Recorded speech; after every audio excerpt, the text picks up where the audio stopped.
Well, hello, coaches. Welcome back. Coach KW here. And today we're going to talk about 9v9. Now, I know I focus a lot of my attention on this channel in 7v7, and I really do have a huge passion for it. I really do believe the habits and the things that we can teach at 7v7, especially using that 2-3-1 formation, will set players up for the rest of their lives if done correctly. It just does so many things for them. But it's probably a poorly kept secret around here that I have been coaching 9v9 this year in the fall, and with my fifth grade team, their first year transitioning out of 7v7. It has been a treat, although it's been a little bit of an interesting struggle. We got placed in the too low of a division and had to get moved a couple of games in because it was too easy. Just the way it is. But today, what I want to do is I want to do a little survey of all the different 9v9 formations. And then I'm going to talk about the couple of ones that we settled on for our town, and also what we settled on during the season that we realized we needed to change because, you know, it's an important aspect to realize that you've made a mistake or you've learned something new in that time. And we did throughout that fall season. And so we did implement for my team, we implemented a change both in formation and how we play that formation. We're going to just kind of do a survey of the different formations that are out there, talk a little bit about them.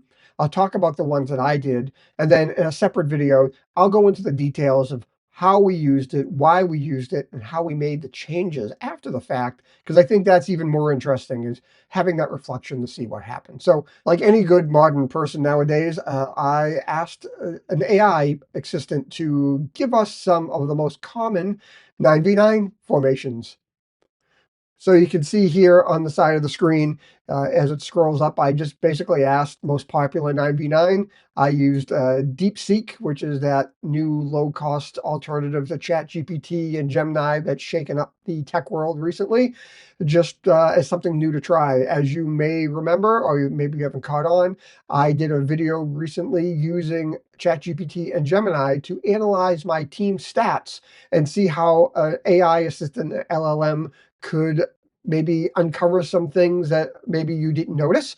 If you haven't watched that video, go back and watch that one. It's kind of fun. But you can see here, it's kind of spewed out a whole bunch of them here. What I'm going to do is we're going to pop a bunch up on the screen one after another. We're going to take a look at them, have a brief discussion about them.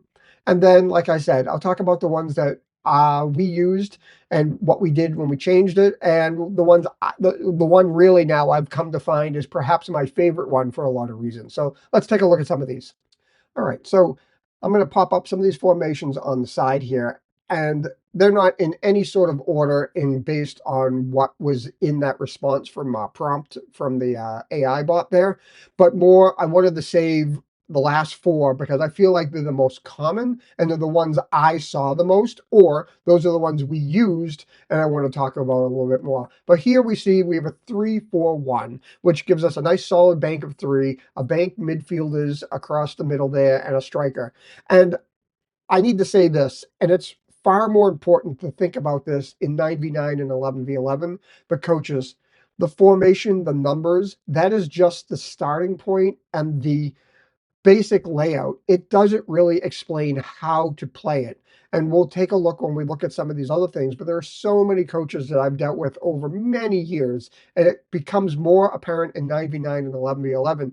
They see the number 4-3-3, for example, and they just think a line of four, a line of three, and a line of three. And if you know anything about soccer or football, you know that has almost nothing to do with how you play it.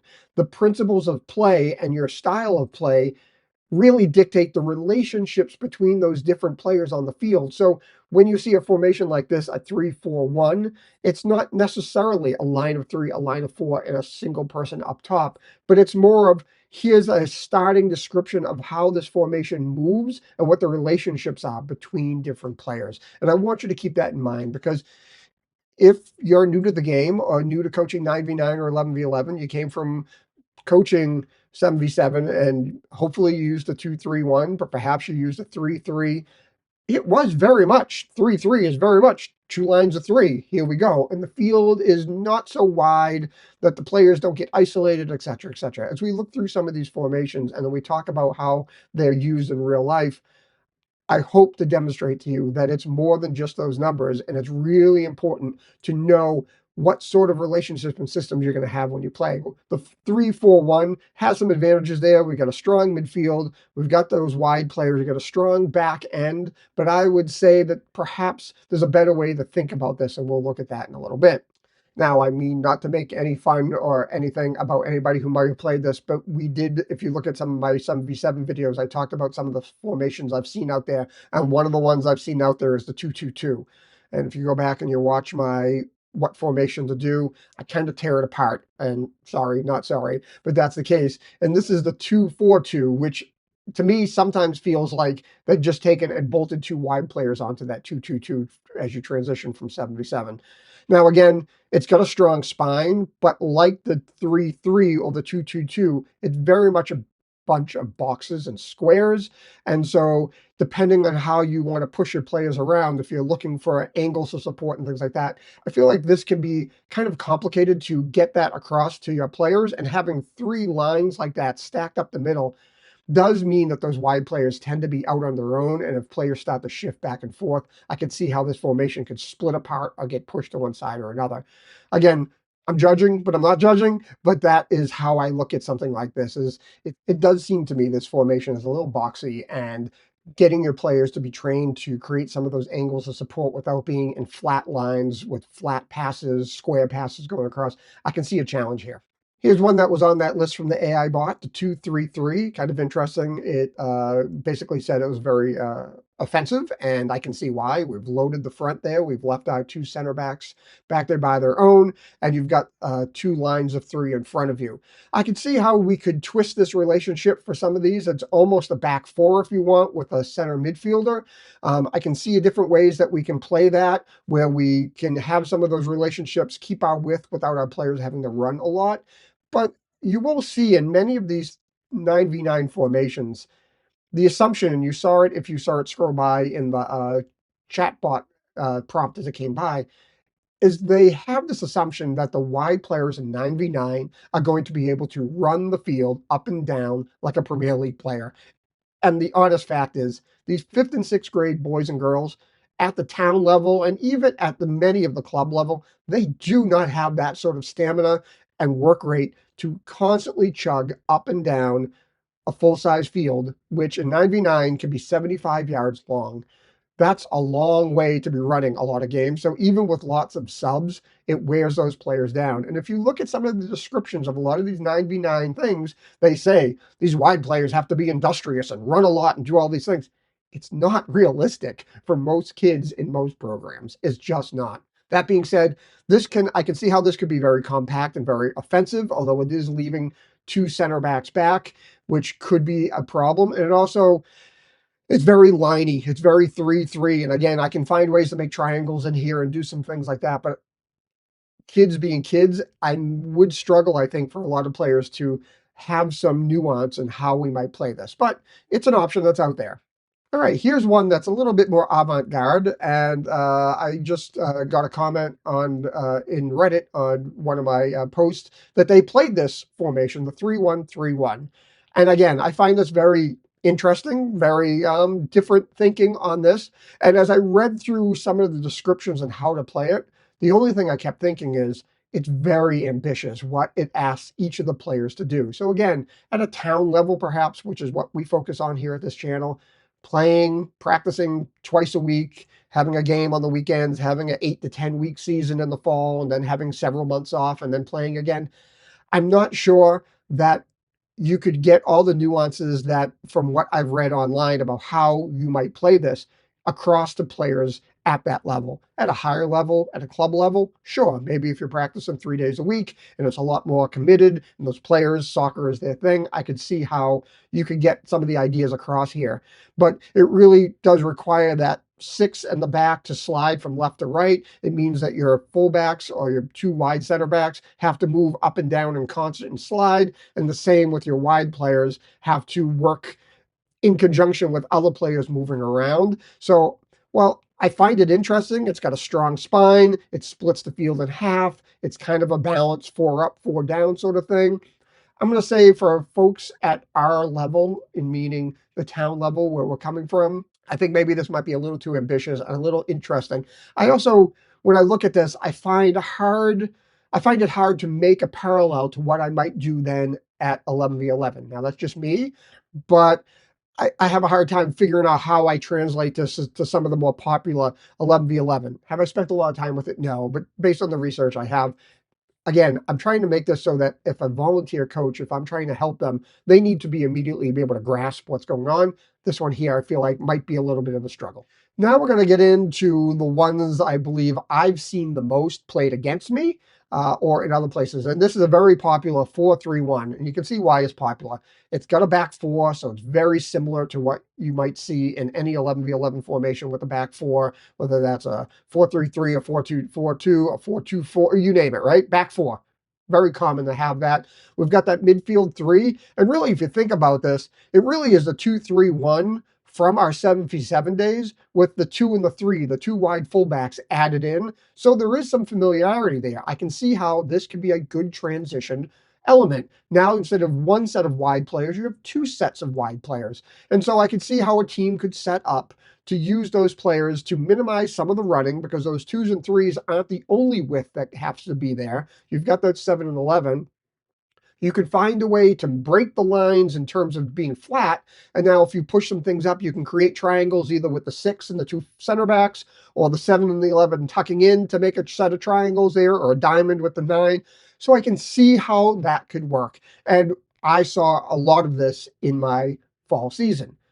Did teams play it correctly to do those things? No, they did not. And they played, once again, a very flat system, back four. There wasn't a lot of nuance, and it was easy to pick apart. For that reason, it wasn't done right. But it is one that is popular, and it does have a lot of transition moments that could make sense going to 11v11, which for 9v9, that really should be our goal. I have a video all on that. Go take a look.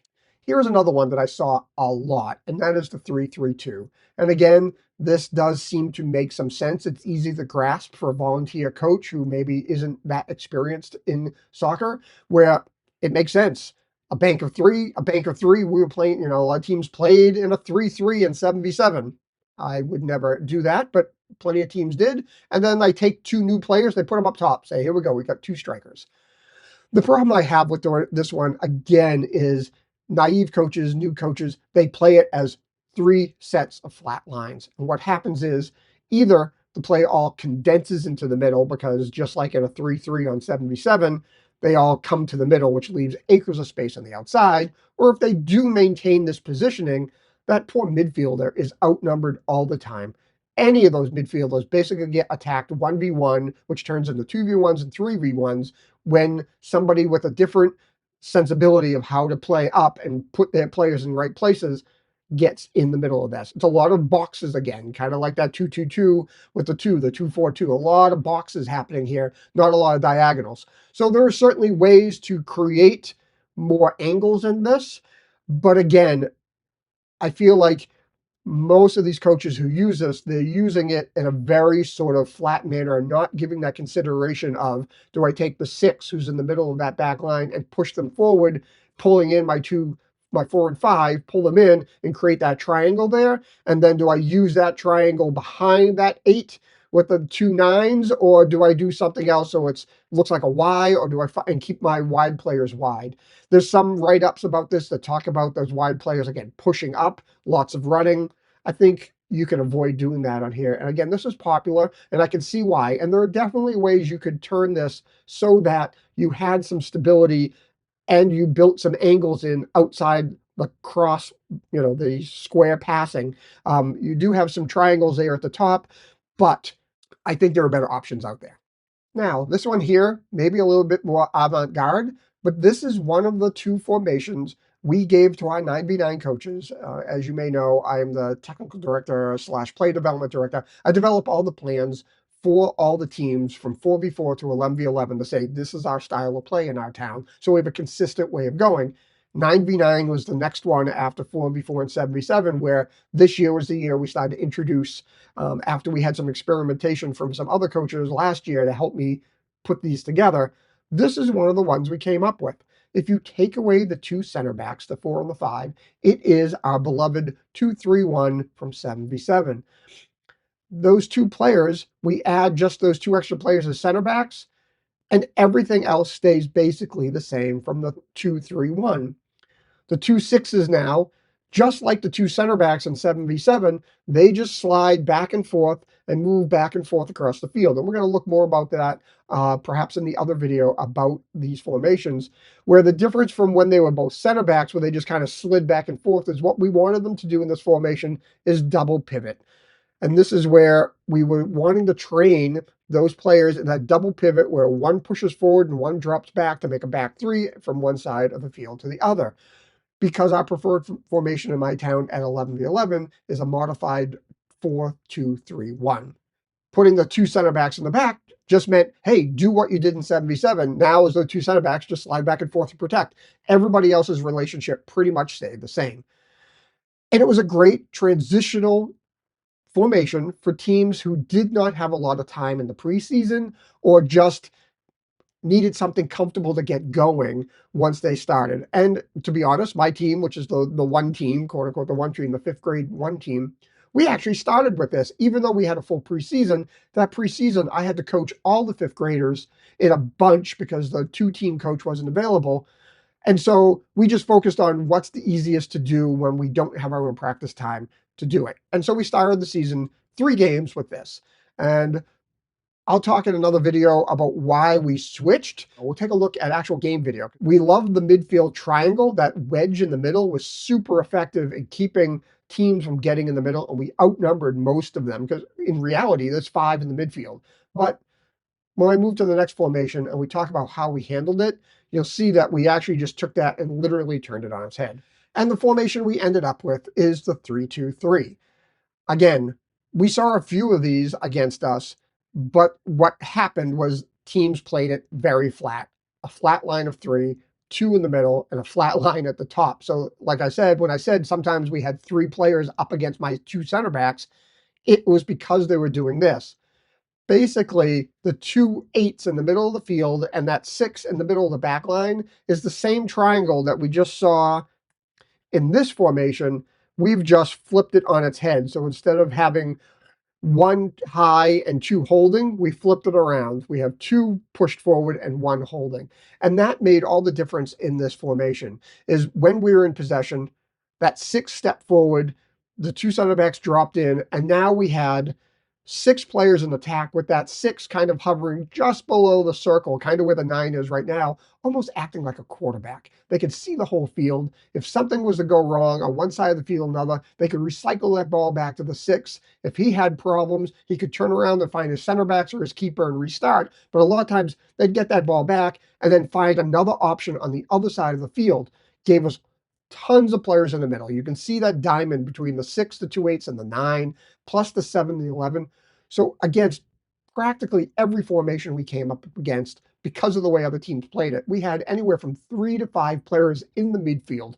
Teams could not play through the middle. And once they get pushed to the outside, we had the structure and the numbers to keep them there. Any ball that came back into the middle, we had plenty of bodies to turn that around and then go out the other side, find the opposite wide player from where the pressure was coming, and move on. And we'll look more at that on the tactics board in another video. So there you have it, a very big basic overview of a bunch of the 9v9 formations. If you got anything out of this, A, you saw that, we can use some AI to generate some ideas and get some descriptions about what's going on, but also the limitation of that. And B, if you came away with anything, it is that those numbers don't mean lines of players and you stop there. There's much more to it, especially at 9v9 and 11v11. It's not the lines and the placement, it's the interrelationship of all the players to each other and how they react to the ball when we have the ball and when we don't have the ball. I definitely have my favorite now. The 2-3-2, using an inverted triangle in the middle, which we'll go over in far more depth in the next video, is now our standard. We love it. It's easy to teach. The kids grasp onto it quickly, and it's very successful against any level of competition so far that we've met. Until the next time, we'll dive deep into those 2 formations and how we change, and we'll look at some game footage so you can see what I saw so that you understand what we were looking at with 5th grade boys, their first few games of playing 9v9 and then their last game 8 or 9 games into the season. I think it's really instructive to see the difference and see how that works with kids. So until next time, I hope you're all well. Please like, subscribe, and share. The subscriber count is really starting to tick up. Trying to get to that 1,000. That would be super helpful. We've got less than 200 to go. I could use your help to get there. Until next time, I'll see you on the fields. Bye.